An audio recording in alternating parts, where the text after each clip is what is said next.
May I come in, sir? Yes, come in. Good morning, sir. Good morning. Please be seated. Please give a brief introduction about yourself. Sir, my name is Shakti Dubey. I belong to Prayagraj district of Uttar Pradesh. I have done most of my education and schooling from Prayagraj itself. I did my graduation from University of Allahabad, and further I moved to Banaras Hindu University to complete my post-graduation in biochemistry, which I have completed in 2018. Since then, I have been preparing for the civil services examination, and this is my fourth attempt at UPSC. Shakti, you are so passionate to join the civil services. Civil services, if you ask me my opinion about the civil services, it is a very complicated service. Perks are not commensurate with the efforts you make while working as a civil servant. Decision making is pretty slow and all that. Still, you are wanting to join the civil service. Could you give me a plausible explanation for this? Yes, sir, because looking at the career option that I was looking for, it was basically coupled with my personal growth and development, along with having the power to empower the people in the society to bring changes at the societal level. So according to that, I think UPSC civil services provides that opportunity to work at the ground level, to understand the problem, and to design policies, etc., that can help for the betterment and upliftment of the people. So this is what has attracted me towards the civil services. So you want to empower the people who are not otherwise empowered. Suppose you are posted as district magistrate of Prayagraj.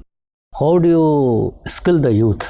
So first and the foremost thing with respect to skilling the youth is there is a need to first analyze the issues that are there in this district, first thing. Second thing, we need to understand the gaps that are there in the people, what is required, and accordingly there are also certain government programs that government has started, like the Kaushal Vikas Yojana, etc. According to that, people can be made aware about government scheme and they can be enrolled for the same. For their that can help them in giving the skills for employment as well as for their overall development as the society and economy of the district. And how will you empower the women in your area? So there are certain specific issues related to women if you look at Uttar Pradesh in general and Prayagraj, of course. First and the foremost problem is the lack of participation of women at the leadership position, both in the social as well as in the political sphere. Second thing is there is still the patriarchal mindset that is entrenched there. We see the problems of son meta preference that is still going on. So there are first and foremost thing is to focus on the education for women, so that they are aware about their rights, they are aware about the policies and schemes that the government is coming up for them, so that they can better understand their abilities, their capabilities, and can come forward.